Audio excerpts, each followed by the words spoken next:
maanta waxaynu ku bilaabaynaa xiisadda u dhaxaysa Xuutiyiinta iyo Sacuudiga inkastoo Sacuudigu uu ku dhawaaqay dhismaha isbahaysi dhanka badda ah haddana waxaa la sheegayaa in gudaha Sacuudiga ay ka socdaan diyaargarow iyo dhaqaaqyo military oo la doonayo weerar ballaaran oo ka dhana Xuutiyiinta aynu eegno wararkii ugu dambeeyay ee amuurahani warbixino cusub oo ay baahisay warbaahinta ayaa waxay sheegayaan in Sacuudiga uu diyaarinayo hawlgal military oo ballaaran oo ka dhana dhaqdhaqaaqa Ansaarullah ee loo yaqaan Xuutiyiinta dalka Yemen iyadoo la qorsheynayo weeraro dhanka badda cirka iyo dhulka ah sida lagu sheegay warbixinta hawlgalka ayaa la filayaa inuu diiradda saaro deegaano ku yaal bartamaha Yemen iyadoo ujeedada ugu weyn lagu sheegay dib u furista marinada ganacsiga ee badda cas iyo marinka biyoodka Bab al-Mandab kuwaasi muhiim u ah isu socodka ganacsiga caalamiga wararka ugu dambeeya waxaa sidoo kale ay tilmaamayaan in Sacuudigu uu dadaal ugu jiro dhismaha iskaashi dhanka amniga badda oo ay ku jiraan dalal dhowr ah si loo ilaaliyo maraakiibta ganacsiga iyo kaabayaasha tamarta ee gobolka dhanka kale xoogagga Xuutiyiinta ayaa si cad u sheegay inay sii wadi doonaan tillaabooyinkooda military haddii ay sii socdaan weerarada iyo go'doominta lagu hayo waddanka Yemen xiisadda sii kordhaysa ayaa qayb ka loolanka ballaaran ee ka taagan bariga dhexe iyadoo weeraro iyo jawaabo isdaba joog ah ay ka socdaan dalal dhowr ah oo gobolka ku yaal ilaa iyo hadda dowladda Sacuudigu si rasmi ah ugama dhawaaqin bilowga howlgalka la sheegay waxaana faahfaahinta ku saabsan waqtiga iyo baaxadda weerarkaasi laga sugayaa wasaaradda gaashaandhigga iyo mas'uuliyiinta dalka Sacuudiga oo hagaag warkaasna intaa aynu kaga gudubno bariga dhexe waan u soo laaban doonaa oo warar kala duwan aan idinkaga hayno xagga Yurub haatan aynu qoraansanno gaar ahaan dagaalka Ukraine iyo Ruushka wasaaradda difaaca ee Ruushka ayaa maanta daboolka ka qaaday in ciidamadoodu ay fuliyeen weerar cusub oo lagu beegsanayo kaabayaasha dekedaha iyo bartilmaameedyo badeed oo ku dhow magaalada Odessa ee dalka Ukraine war-saxaafadeed ay wasaaraddu soo saartay ayaa lagu sheegay in weeraradan ay dhaceen saacadihii la soo dhaafay waxaana lagu adeegsaday hub sax ah oo laga rido diyaaradaha iyo sidoo kale kuwa aan duuriyaha lahayn ee loo yaqaan droniska sida Moscow ay sheegtay weeraradu waxay beegsadeen kaabayaasha dekedda iyo maraakiib lagu tuhunsan yahay inay taageero dhanka saadka militariga u fidiyeen ciidamada Ukraine Ruushka ayaa sidoo kale sheegay in la garaacay haamo lagu kaydiyo shidaalka iyo xarumo muhiim ah oo ku yaala Odessa oo ah dekedda ugu weyn ee Ukraine ee badda madow isla markaasna door weyn ku leh saadka ciidamada iyo doofinta badeecadaha dhinaca kale Moscow waxay sheegtay in ciidamadeedu ay weerareen markab xamuul oo marayay koonfurta Odessa kaas oo ay ku eedeysay inuu siday qalab ciidan oo loo waday deked ku taal Ukraine dowladda Ukraine wali kama aysan hadlin sheegashooyinkan mana jirta cid madax bannaan oo xaqiijinaysa nooca markabkaasi saar ama qalabka uu siday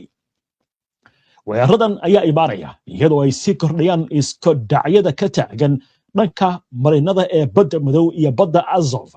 Ukraine ayaa xoojisay weerarada ay ku hayso maraakiibta dagaalka iyo saldhigyada badda ee Ruushka halka Ruushkana uu kordhiyay duqiimaha uu ku hayo dekedaha waddanka Ukraine baqarada shidaalka iyo maraakiibta ku wajahan dekedda gobolka gaar ahaan Odessa Ruushku wuxuu ku adkaysanayaa in uu bartilmaameedyo ka dhiganayo goobaha saadka military ee Ukraine halka Kievna ay ku adkaysanayso Moscow inay beegsanayso maraakiibta rayidka iyo doofinta wax soo saarka beeraha ee waddankaasi Ukraine oo hagaag warkaasna intaa aynu kaga gudubno bal markan aynu eegno qodobada kale ee ku jira barnaamijka wararka maanta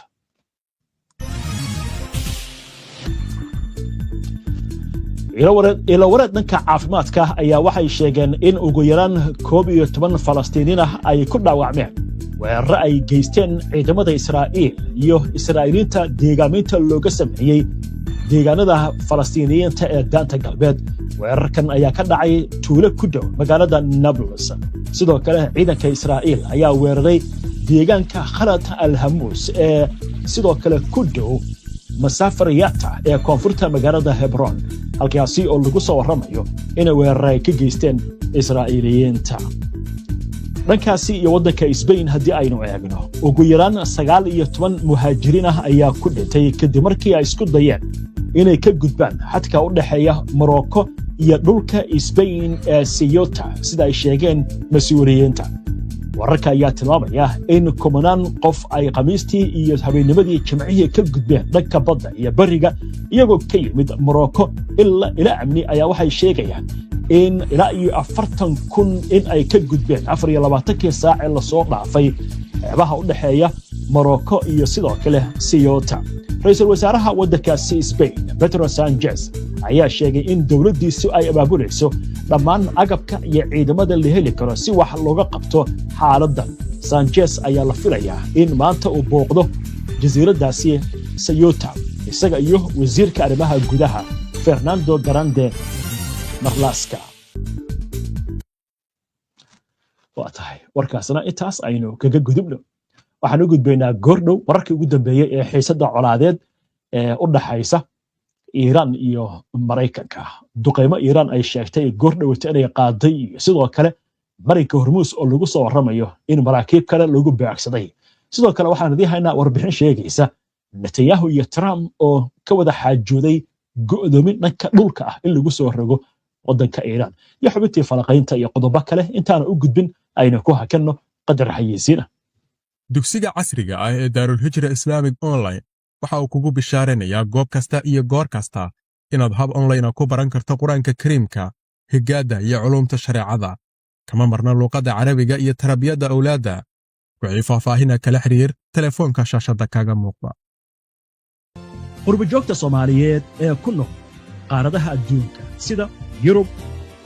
Ameerika, Aasiya, Australia iyo Afrika waxay hadda kadib si dhib la'aan ah lacagaha ugu soo diri karaan dalka Soomaaliya iyagoo adeegsanaya xawaaladda caalamiga ah ee Ria Money Transfer kuna soo diraya adeegga casriga ah ee eBesa oo ka hawlgala guud ahaan Soomaaliya hoos tagana bangiga caalamiga ah ee IBS. eBesa goob kasta iyo goor kasta.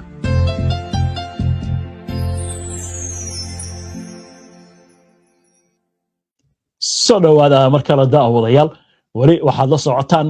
barnaamijkii wararka maanta oo subaxan oo duhurnimadan Jimcaha toos idinkaga imaanaya istuudiyaha iyaga koowaad. barnaamijyadeena waxaad ka heli kartaan bogagga bulshada ee internetka sida YouTube, Facebook, Twitter iyo Telegram. warbixino qoraal ah, warar, faallooyin iyo macluumaadyo kale waxaad ka heli kartaan bogga internetka aynu ku leenahay ee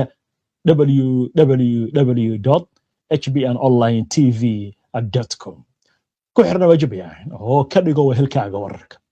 hagaag